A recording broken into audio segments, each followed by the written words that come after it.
मुस्कान महत्वाकांक्षी थी, मगर परिवार की माली हालत के चलते उसे हायर सेकेंडरी परीक्षा पास करते ही सेल्स गर्ल की नौकरी करनी पड़ी। कोरोना काल में मुस्कान के पिता की मौत हो जाने के बाद परिवार की माली हालत खराब हो गई थी। मुस्कान का बड़ा भाई आपराधिक किस्म का था, आए दिन उसके झगड़े होते रहते थे। इसी के चलते पिछले साल उसका किसी ने मर्डर कर दिया था। बड़े भाई की मौत के बाद घर चलाना मुश्किल हो गया। ऐसे में मुस्कान ने ज्वेलर शोरूम पर सेल्स गर्ल की नौकरी करने लगी। मुस्कान को ज्वेलर शोरूम पर काम करते हुए बमुश्किल महीना भर ही बीता था, मगर इस एक महीने में उसे एक बात साफ समझ में आ गई थी कि शोरूम के मालिक पुनीत की नजरें उसे बुरा करती हैं। वैसे तो पुनीत शादीशुदा होने के साथ एक बेटे का बाप भी था, लेकिन खूबसूरत लड़की को अपने सामने पाकर उसकी चाहत इस कदर बढ़ चुकी थी कि वह अपने आप को रोक नहीं सका। एक दिन शोरूम पर जब ग्राहक नहीं थे तो पुनीत ने अपने दिल का हाल मुस्कान से कह ही दिया। मुस्कान, तुम बहुत खूबसूरत हो, तुम्हें देखता हूँ तो मैं अपने दिल को काबू में नहीं रख पाता। कम उम्र में घर परिवार के खर्च की जिम्मेदारी संभालने वाली मुस्कान भी उसके प्यार के इजहार को नकार न सकी।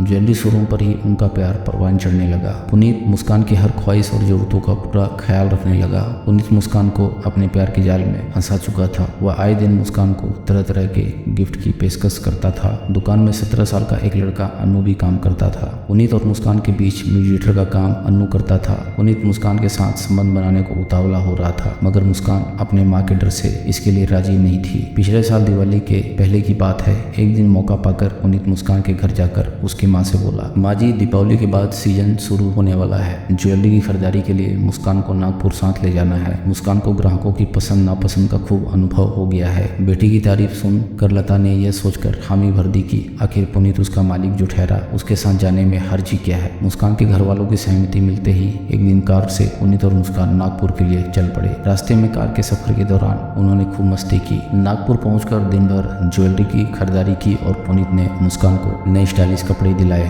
तो उसकी खुशी दुगनी हो गई। मुस्कान अपने आप पर फख्र कर रही थी कि पुनीत उसका कितना ख्याल रखता है। शाम को एक होटल में कमरा लेकर दोनों ठहर गए। कमरे में पहुंचते ही पुनीत के सब्र का बांध टूट गया। उसने मुस्कान को अपनी बाहों में भरते हुए कहा, तुम्हारा प्यार पाने के लिए मैं कब से तड़प रहा था मेरी जान, आज मुझे अपनी प्यास बुझा लेने दो। मुस्कान ने भी हौले से पुनीत के सिर पर हाथ घुमाते हुए कहा, थोड़ा सब्र करो, मैं तो पूरी रात तुम्हारे साथ ही हूँ। मैं भी अपना सब कुछ तुम्हें लुटा दूंगी। प्यार के जोश में और वासना की आग में दो जिस्म कब एक जान हो गए इन्हें पता ही नहीं चला। रात भर होटल में अपनी हसरतों को पूरा करने के बाद दूसरे दिन सुबह दोनों अमला पहुंच गए। एक बार शुरू हुआ वासना का खेल धीरे धीरे रफ्तार पकड़ चुका था। पुनीत ज्वेलरी की खरीदारी का बहाना बनाकर मुस्कान को अक्सर ही नागपुर और दूसरे शहरों में ले जाने लगा। मुस्कान भी यह बात समझ चुकी थी कि शादीशुदा जिंदगी जीने वाला उसका प्रेमी पुनीत केवल उसके जिस्म से ही खेल रहा था, लिहाजा वो भी पुनीत से अपनी हर जायज नाजायज मांग रखने लगी थी। धीरे धीरे वह पुनीत को ब्लैकमेल भी करने लगी। पुनीत यदि मुस्कान की मांग पूरी करने में आनाकानी करता तो वह उसे बदनाम करने की धमकी देने लगती।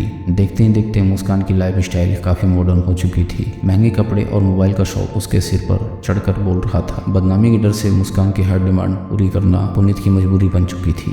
रात के करीब 9 बजे जब मुस्कान अपने घर जाने लगी तो उसने पुनीत से कहा, मेरा मोबाइल बार बार हैंग हो जाता है, मुझे एक आईफोन दिला दो। चलो देखते हैं, अभी तो घर निकलो, बाद में बात करते हैं। पुनीत ने उस समय तो बात टालने के मकसद से यह कहकर बात खत्म कर दी थी। धीरे धीरे पुनीत को यह समझ आ गया था कि दुकान की आमदनी का बहुत बड़ा हिस्सा वह मुस्कान पर खर्च कर रहा है। पुनीत यह सोचकर हैरान था कि इसी तरह चलता रहा तो किसी दिन उसका ज्वेलरी का कारोबार ठप हो जाएगा। प्रेमिका की आए दिन बढ़ने वाली डिमांड उसकी परेशानी का सबब बन चुकी थी। इस बार 60-70 हजार रुपए के आईफोन की डिमांड से पुनीत मन ही मन तिलमिला गया। उसे अब रात रात भर नींद नहीं आ रही थी। आखिर में पुनीत ने मुस्कान से छुटकारा पाने का कठोर निर्णय ले लिया। अपनी इस योजना में उसने दुकान पर काम करने वाले नौकर अन्नू को रुपयों का लालच देकर शामिल कर लिया था। योजना के मुताबिक पुनीत ने सुबह अचानक मुस्कान को फोन किया, हेलो मुस्कान, जल्दी से तैयार हो जाओ, आईफोन लेने के लिए नागपुर चलना है। मुस्कान आईफोन मिलने की खुशी में पागल हो गई और जल्दी से तैयार होकर घर से बाहर निकलते हुए माँ से केवल इतना ही कह पाई, मैं बाजार जा रही हूँ, कुछ देर में वापस आती हूँ। कुछ ही देर में पुनीत और अन्नू कार लेकर बाहर आ चुके थे। बाजार से मुस्कान को कार में बिठाकर वे नागपुर के लिए रवाना हो गए। कार पुनीत ही ड्राइव कर रहा था